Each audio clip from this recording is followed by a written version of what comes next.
One evening, Douglas was making his way from the harbor. He was tired of his quarrel with Donald and wanted to make up with him.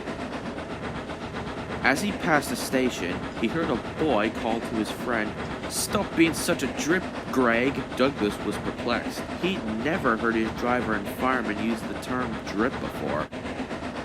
He was so distracted that he wasn't paying attention to the line ahead. A broken branch hung, and Douglas didn't see it until it was too late. "Oh!" he groaned as he applied his brakes and shut his eyes.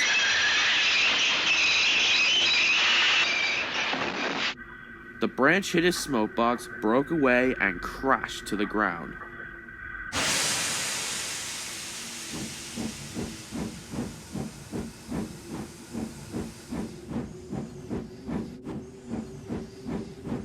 Douglas was still sore when he reached the next station.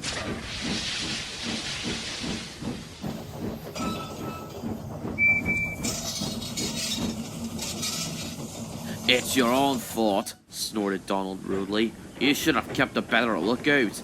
I've no patience with silly engines like you."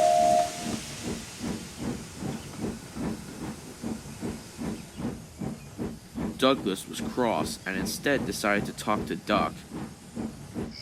"Duck, do you know what a drip is?" he asked. Duck pondered thoughtfully. "It's when rain comes through a hole in your cab and fireman hasn't the time to mend it." "That cannot be right," Douglas puffed. "A boy on the platform called his friend one today.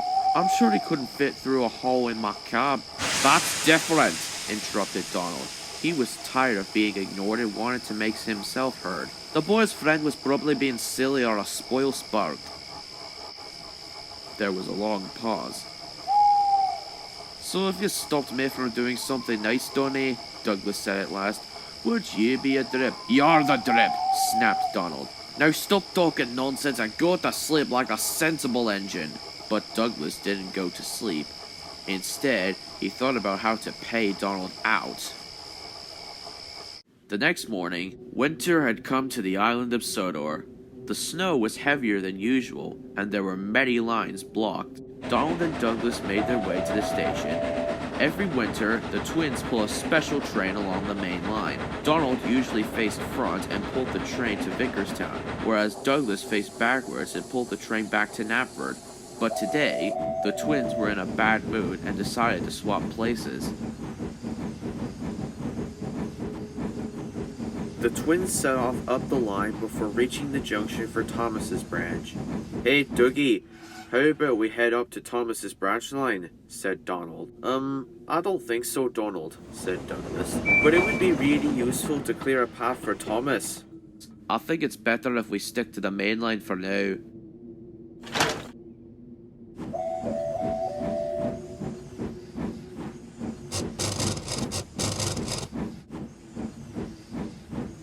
Soon, they reached Wellsworth Junction, where they were faced with another choice.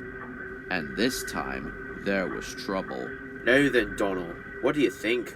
Shall we stick to the main line or clear the line to the docks?" "I'm saying nothing," snapped Donald. "You'll choose your own way, whatever I say. In fact, I wouldn't be surprised if you didn't just go and do the exact opposite of whatever I says." "Wheesht!" huffed Douglas. "You didn't act like you're any different. You always do what you want to do, and that's all there is to it." "Did me? Did too. Then stop bullying." "I'm no bullying. We are." Then, with a loud crack, the big strong coupling between Donald and his tender broke.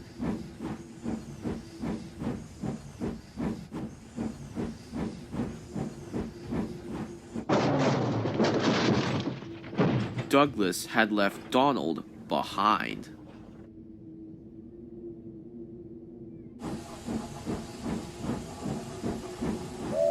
"Hello, Douglas," called Henry. "Where's Donald?" "I left that no-good twin of mine back at the junction," huffed Douglas. "He's no use to me, or anyone." "Did you see that?" cried Henry. "Douglas has got the number 10 tender, and the number 9.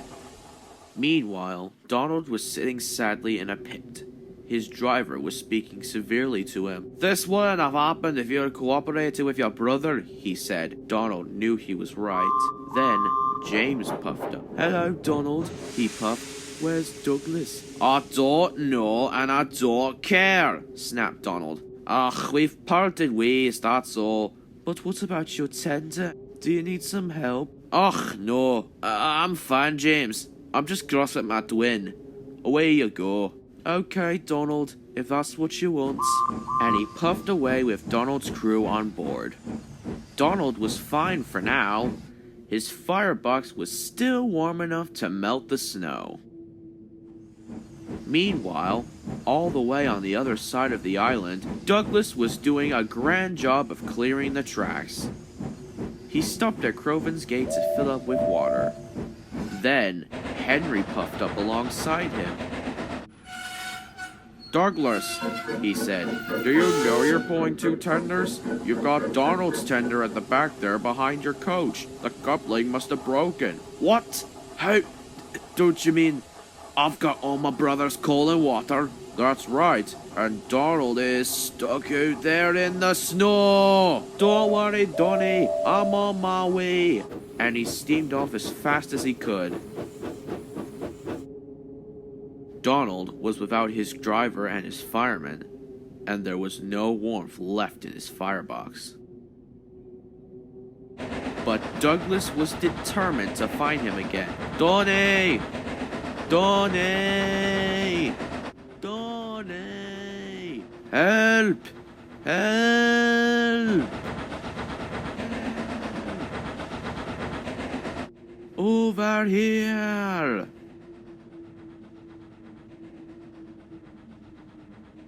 "Donny!"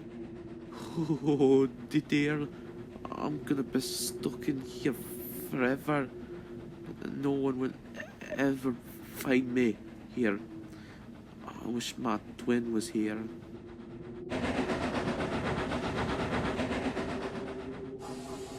Meanwhile, James was sitting at Wellsworth. He and Donald's crew were sitting in the station enjoying a nice cup of cocoa. Then, Douglas arrived. "James, have you seen Donald?" "Yes, I have," chuffed James. "He was back at the junction where you left him." "But I've just come back from there, and there was no sign of him." "I thought you two had fallen out." Yes, but he's still my twin, and he's stuck out there somewhere, in the freezing cold." "Well, if it helps, I did see Donald in the pit behind the siding near the junction." "Perfect! I know exactly where that is.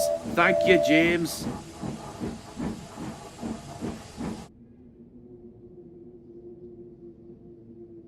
"Donny!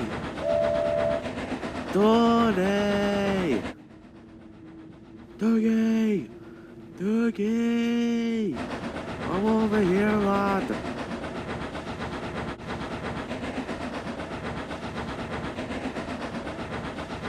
"Ugh, Donald, am I glad to see you?" "Me too, Douglas. I thought I was gonna be stuck in here forever." "Aye, and we might be stuck out here for a while longer." "I've got no water." "Well, you got me tender. Maybe there's a wee drop left in there." "Brilliant! That means I can pull you out."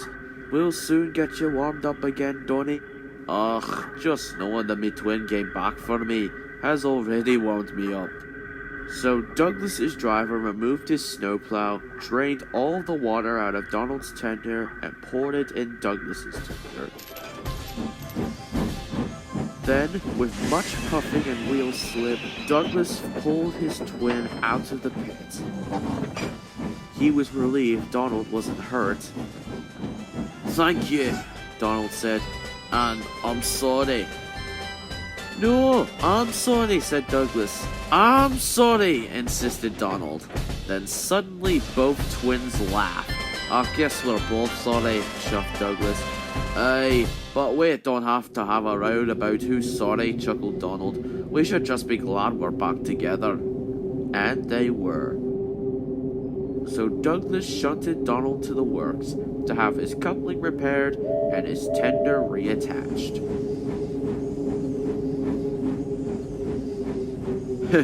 Trust you to run out of water? Ha! Well, at least I've got some go. Some go? You mean my go? I guess I'm the drip now, not you. You took your time getting here? Ah, when waste. And the twins laughed all the way to the works.